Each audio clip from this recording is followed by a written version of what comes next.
See Bone out here with the big win this weekend. Get him off on the right foot.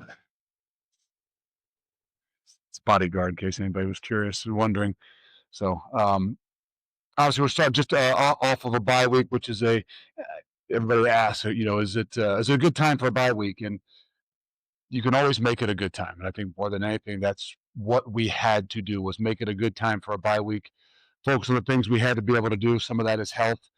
Some of that is a little bit of rest. And I don't mean resting your body. Sometimes it's even resting your minds. And so our guys were able to keep a schedule on a Tuesday, Wednesday, Thursday, be able to get them out of here a little bit on Fridays and things like that, and Saturday, and then come back in here and roll on Sunday. Uh, but it is what it is. We know we've got 1 month left guaranteed to us, and most important thing is, how do we focus on that month, and what are the things that we can do to continue to push forward and keep scratching, clawing, growing in all areas. And so it's unique in what we're going through, but it's not something that's not going to mean a hell of a lot to us, not just as a program and a team, but to each of us individually, on how we go forward in whether it's the game of football or the game of life. And so again, good week to be able to get away a little bit. There are maybe a few updates, and I don't know a ton. But over the bye week with some of the guys, there were some surgeries probably to end guys' seasons. And so I would imagine that guys know Dylan Jones would be done for the year with he had his foot, toe, with like the turf toe thing repaired. Matt Trainer tore his ACL, and he had surgery to he'll be done for the season. And then Jake Renfro had surgery, and he'll be out for the rest of the season as well. So just a few of those updates. There's maybe some other things, but I'm sure you guys will ask about them. There's a lot of things we still don't know even after a week.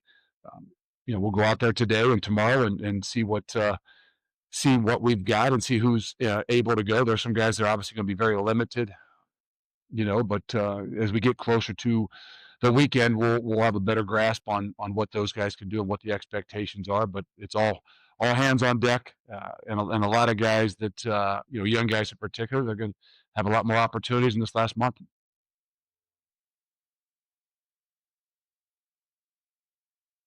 I mean, made a decision, or do you know if you're going to make a change at quarterback or what that situation looks like going? Again, we'll go out there today, kind of seeing where we are.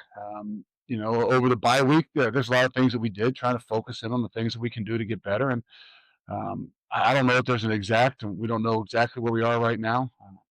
We got to go through the week and figure out what that is. So there's a lot of variables still to what we're doing at that position in particular. Luke, is Carter Smith a possibility?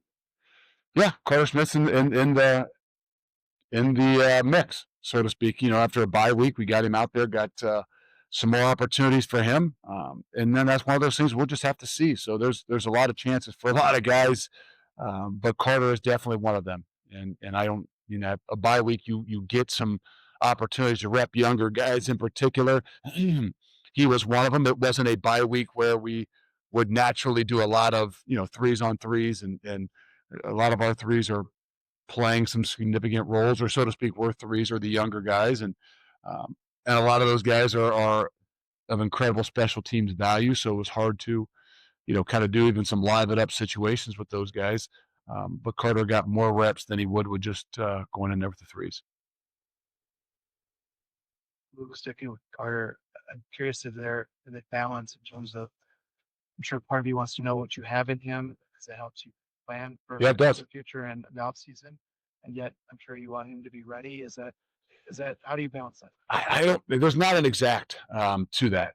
I don't think you just throw him out there to see what you have, but you got to prepare him and put him in a situation that if you need him, you got to roll. And if you need him, you'll find out a lot more about what you really have for the future and moving forward. Otherwise, you're gonna spend a lot of time trying to figure out what you have for the future based on preparation, based on maturity of how he handles things. But it's not far-fetched to think that there isn't going to be a role and an opportunity for him if it's not this week, here in the near future. Cool. Can you talk about those variables for the quarterback? Like, what are some of the things that you need to see in these weeks of preparation to decide? Well, it still comes down to what gives us the best chance to to win football games, to move the football, to score points. Some of that has to do with the health of the people that are around them and what gives us the best chance and the best opportunity. And that's where it's been tough, right? I mean, it's hard to really evaluate. It's easy to evaluate. You can look at the numbers, but it's hard for me to evaluate deeply on where we are offensively and what it could look like and should look like, just with the sheer fact that there hasn't been a consistent starting lineup. There hasn't been anything that what we saw in the spring and in the fall. So a lot of that is just there's the variables of each and every week that you're trying to piece together, put together what gives you the best chance. And unfortunately, it's what gives you the best chance each week. And that's not a great way to continue to grow, but that's what we've had to do. But you mentioned after the last game, people pedal on a basic puzzle for the future. What have they shown you to this point, and how important do you think it is to have true freshmen, especially the last couple of grade classes, show something early on? Well, it's definitely important. It's what some of that when you see the hope and you see what the future looks like. Some of them are put in situations where you don't know if they're ready. But they went out there 2 weeks ago at Oregon, and it wasn't too big for them. And that's where you see, and we got an opportunity to see that that there's a growth, and they have to continue to grow. And there's another challenge to them too now. It's being in the position that's not new. Now, how do you step forward, and how do you continue to handle that situation? Um, but it's not. I don't know if it's something we envisioned as we started the season, but it's always something that there are, that you got to be prepared and ready for. And those are just two of the guys that maybe are, have a much larger role in these last month or so, whether it's Eugene Hilton as well, and whether Carter Smith gets that opportunity too. There's a lot of these guys that this isn't a trial period, but are going to be forced into some serious, uh, real playing time that a lot of people are going to be counting on. So we're just talking about some of the younger players and answered earlier, just any of them stand out to you during those practices that could warrant further looks? No, there's a lot of guys who are going to get opportunities. You saw last week with Gideon. Is he was thrust into a position that he hadn't probably been in. Um, whether it was late in the game against the week before against Ohio State, but he was put in a position where he's kind of the main guy. And so I don't know that there's any in particular. Like you said, there's a plan as this season has unfolded. The plan has had to be adjusted quite often, and even in game situations. So, a couple weeks ago, it wasn't a plan for Mason Posa to be playing a whole lot of will linebacker, but then what happened with Christian, he was thrust into those situations. So that's kind of what the bye week gave us a chance to do, is to prepare some of these guys, not knowing, just based on how the season has gone, but put them in some positions that, when their number is called, they know they've got to be ready and accountable. This isn't about any specific That's person good. or school, but it's for a national feature, how it's doing. As a few coaching moves have already been made, there's been a lot of talk about the high buyouts and how the coaching contract. Why do you think it has gotten to that point, and just how much tougher is the job now in this landscape Uh, of 5 years? the job's always been hard. I'm not one to sit here and complain about how hard the job is. And when you're struggling, it's a lot easier to say the job's really hard. But the truth of the matter is, I think the game or the landscape has, as we all know, has changed. And whatever that means to everybody around the country is what it means. I don't think it means the same thing to everybody, as you can see here, right? It doesn't mean the same thing as maybe it does in some other schools. And for me, that's a good thing. I don't know that that's what everybody would want to see. But the truth of the matter is when you know what you stand for, you got a better chance to not just, fall into the ways of what everybody else does. And so has that helped change a little bit of our landscape of college football? I think it has. Has it become a little bit closer to what you see at the next level? I think it is. And I think that on both parts, with the business side of things, there are some definite things I would imagine you'll see different in college football landscape over the next few years. When it regards to coaches, what that is, I'm not saying, but I would guess whatever that landscape looks like at the next level is probably going to be a little bit closer to what that'll look like at the college level as well. And there probably just isn't as much time in some places and as much leeway in some places. Um, but who am I to say? Like I said, I'm focused on, the good thing is, you know, we here, know what it is that we believe in and are hopefully going to be swayed by, what is better for everybody else. Coach, you mentioned getting into go. Where does the health of the running back room stand? And even if Yacht and Arion are healthy, did it like more reps? Oh, he did. He did. And as where it stands now, I don't know. I mean, obviously Gideon, good thing I can say is he came out healthy from the last game. Cade did not make it through the last game. We'll see where he is. It went from a pretty deep room to a really, really thin room pretty quick. And at that position, that can happen. Yeah, but it's not. Um, Nonetheless, even if those guys were back, I don't know that you would say that Gideon hasn't earned the opportunity and the right to kind of be the guy that steps out there to start the whole thing off.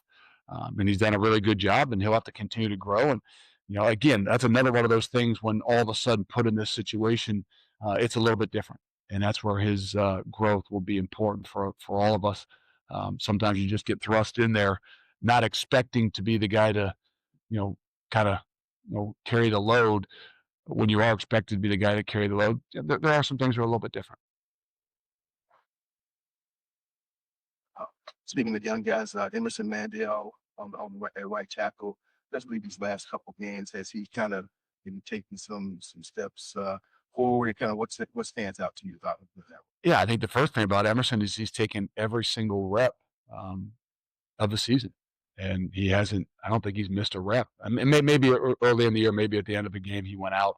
Uh, every week in practice, he's a guy because he's a redshirt freshman that you're like he needs every single rep he can get. So there has been a great growth. Obviously we moved him from guard where he played most of fall camp to tackle after game one, and that has taken some growth as well. We've mixed around the people that have played inside him, being the right guard in particular. So that has been another one of those things. It's not the easiest thing in the world, especially for a young guy. But he has. He's matured. He's come along a long way. He's got an incredibly bright future, and we just need him to continue to do what he's done and continue to grow, in particular in these last few weeks, because he's going to be really important to us. Turnovers in terms of forcing them has obviously been a shortcoming for you guys. What do you attribute that to? And is there anything you can do to? I wish I knew. There's a violence to the game where turnovers are created, and that's got to be something that that we look at. It's not that we don't start every practice off with a turnover circuit. It's not that we did put an enormous amount of focus on it. You haven't gotten, and I don't know why. Other than we've had some in our hands that obviously you got to capitalize on. I think last week in particular, we had a few of them. There were a few balls that were on the ground that we didn't get. That comes a lot down to population to the ball, and there's an effort level there. But it's probably as much of an Achilles heel to what we've done defensively as anything. And I wish I could say I knew exactly what it was. It's really tough to be a good defense level and a great defense if you can't find ways to create turnovers, because the game, people are going to move the football, and if you can't find ways to take it away and capitalize on those things, it's really tough to be successful. One quarterback question for you. Yep. Based on where things stand, is it realistic in your mind you can see Billy at any point this last month? And if you can't, is it potential medical risk on the table? Where are you at in that process? I don't know, to be honest with you. There's a lot of variables of those things. I don't even know where the NCAA is on a lot of those things too. I mean, I think it's going to be more and more difficult in some of those situations. But again, if Billy can go, I have every means to say let's play him. It's really going to come down to what he can and can't do, and am I hopeful that we see Billy play the last 4 games of the season? Yes. Would I be the last 3? Yes. Would it be the last 2? Yes. Would it be even the last 1? Yeah. But I just don't know where that is, and that's what's been as much of a struggle for us to continue to grow as anything. It's just there's not a cut and dry to, you know, sometimes injuries and especially the one that he has. Let's take the quarterback. Sorry. Billy, I heard the opener. You said that with this new offense, you would hope that that position would move sort of line on that position. Was that a miscalculation, or when you look at kind of what's happening around that position, will that change the calculus? No, I mean that was the idea. You know, when you can lean upon the offensive line, I think that's where you were really kind of talking about that is you were, you know, a little bit more in depth into the run game as opposed to, you know, where we were in the past where and the idea of it was, you know, the run game is a little bit more simplified. And then when you have to really rely upon it, there's not as much variation as to where we are offensively now. The idea was there's more variation in the run game, more variety in the run game, more creativity in the run game.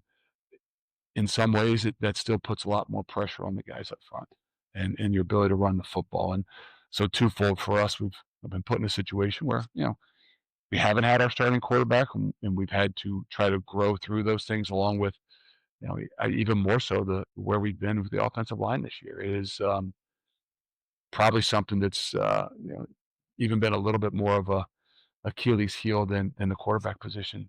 If you really kind of look at the grand scheme and how we really are kind of building to be successful. I got another one. Okay. You mentioned after Oregon that you needed Daniel Neal to be with you guys and to stay engaged. Was that something that maybe was a concern, or it's something that you were worried about, or? No, it's always right. I mean, like guys that are competitors, when your number's not called, when you don't get as many opportunities, and when things aren't going well, boy, it makes it a heck of a lot more difficult, you know, to grow.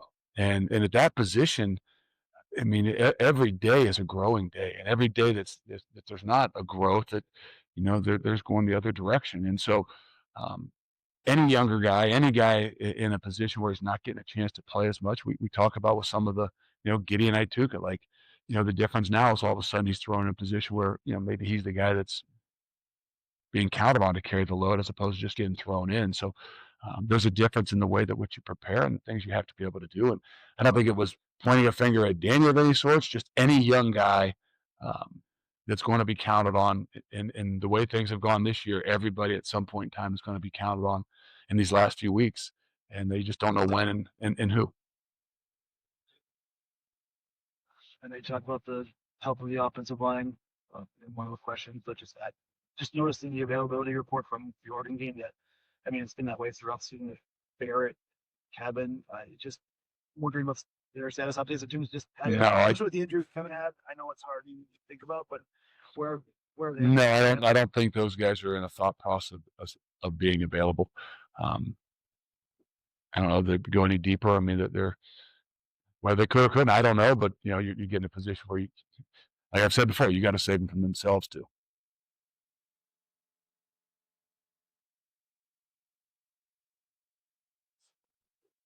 Preston Zach, he's been out for quite a while. Two-parter. One, do you think he'll, you know, are you expecting that he'll be back this year? And then two, you know, it's kind of speculative. But what do you miss when you don't have a guy like that for 6-7 weeks? Yeah, I mean, he was the leader of the defense. He was, you know, making most of all the calls and the things, and just that corner piece to what you were doing. And so it's been, you know, it's been trying. It's been one of those things we've had to be able to overcome and had to spread out some of that, you know, the last 7 weeks. Will we get him back? I don't know. I mean, I think he's doing more. He's feeling better. I don't know exactly where he'll be and when you know, if available, when he'll be able to play. I'm hopeful at some point in time here, but I just don't know when. And that's kind of, you know, you hope you get a lot of those things through a bye week, but that's not just one you can count on. There's, you know, a little bit like Billy. There's some feel to the things that's got to happen, and so we just don't know where that is. But it's been another one of those that defensively, like your quarterback on offense, it has been really kind of hard uh, to fill in for. You know, you just when you miss that leadership and things like that, it's not just something you can, you know, you put a guy in there to play the position and you can play it well, but there's another piece that of some consistency and some confidence that it's hard to you know to fill in for. he hasn't played a lot of mobile quarterbacks throughout this season and in years past, but this is a different situation maybe where they want to run him more than maybe other teams that just like use that as a bonus. How much of a stressor, how challenging is that for defense when he's involved in every play? I would say that they're where they are in a lot of ways is because of the quarterback and his ability to make plays, but um, not just with his feet, with his arm. And there's a lot of things that the confidence is built around what it is that he can do and how he can do it. And I think you've seen their defense play a heck of a lot better because of what they've been able to do offensively as well. And so um, he is a very talented quarterback, even at a younger age, and you can see the growth from week one to where he is now. And it's very trying. There's a lot of things that you gotta be accountable for, and him not just called runs, but him in creating and extending plays, and he is very dynamic in a lot of things. And so it's going to be it's a different challenge, but nonetheless a real challenge. Hey, coach, I know you'd like probably like take a week at a time, but with the season winding down as we officially get November, what are some of the things you're still really optimistic about and excited about the season? And we'll see. Well, it's all of us about our ability to continue to push and scratch and claw. Like nobody's where they want to be, and everybody recognizes what the mountain still looks like. But our ability to stay together, our ability to compete and play and play your best ball at the end of the season is still what we have to be able to do. That ball hasn't looked great at times, but it's got to get better and it's got to look better. And that's where you're starting to say, you don't want to sit there and say, like, we're excited about the young guys. We're excited. Like, the truth of the matter is we're excited about every guy. Everybody has something to play for, and we keep reminding ourselves of that. Whether it's the senior guy that wants to go play at the next level, or the younger guy that knows that there's a building process to what it is that we're doing. What we're hopeful, like we want to see guys finish. We want to see this locker room stay together. We want to see these guys continue to compete and find ways to make us successful. And that's what's hard, right? I mean, everybody gets fixated on just winning football games, and that's our goal and that's our job. But there's a lot more to what we have to be able to do going down the stretch. It is vitally important, right? I mean, you. It's a good question, but there's one thing that I think I got a chance to see watching a little bit of football this weekend is when things are going well, it's hard on everybody, and you can see the emotions just across the sport, right? Whether it's watching college football or the NFL football. And I feel the same way when things aren't going well.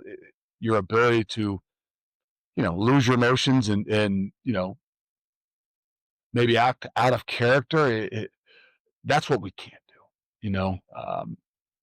Are we still coaching? Are Tuesdays, Wednesdays, Thursdays going to be a grind of getting after guys and coaching them hard on the practice field? Yeah, but Saturdays has still got to be about a growth, and we can't lose our minds the things that are happening because there's a growth to this that it's slight, and internally we are seeing a growth. It's a little bit harder to see externally, and sometimes when you get to those game days in particular, the emotions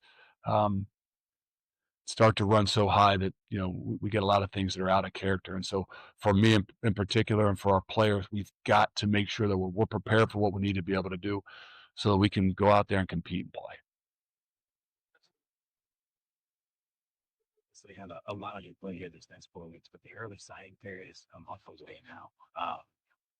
Without naming specifics, several players have taken visits to other schools. Do you consider guys who are visiting elsewhere to be fitted to Wisconsin? Do you think this last month will sort of be a well? This can be a loaded question. Those guys that you understand that they've got to make sure they protect themselves, I guess, in some ways. We look at everybody as a guy until they sign the papers is not yet committed, and that's just the truth of it, right? I mean, you got to build relationships, but there's a lot of things that swirl out there, and there's a lot of things that guys don't always know exactly what it's going to look like, and so some of those are situations where guys have communicated with you, guys talk with you about what they're doing and needing to do, and I think there's a little bit of those things are on an individual basis. We know we got to be able to finish, and we know we got to be able to secure it and sign those guys come December. And those are two things that we are working on and dealing with every single day. Whether we feel like they are committed or not, until a guy is signed or has ever been signed, you're always in the midst to say, look, man, we've got to continue to build this relationship, and they got to know what it is that we're all about, no matter whether it looks really good or, it's been very difficult. And, we're prepared for that. Jake, last one. Going on the same lines with Cody, did you get a chance? I know obviously you can't talk about anybody by name or anything, but during the bye week, were you able to give a message to those commits and whatnot? We've done a lot of that, obviously, in where we are, and the noise that's out there. You have to do a great job of communicating with these guys. You got to do a great job of communicating with your own guys.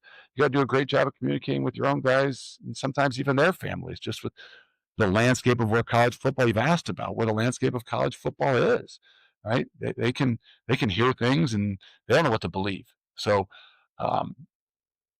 there's an enormous amount of time spent in doing those things, and it's important, and so, yeah, even this weekend of having a chance to be able to get out and be able to see guys and get face to face and a little bit of the things that you're allowed to be able to do. It was important for me and for all of our coaches, and that's not something that's going to change in the next month until that signing day, happens. But, that's not anything that's abnormal from college football.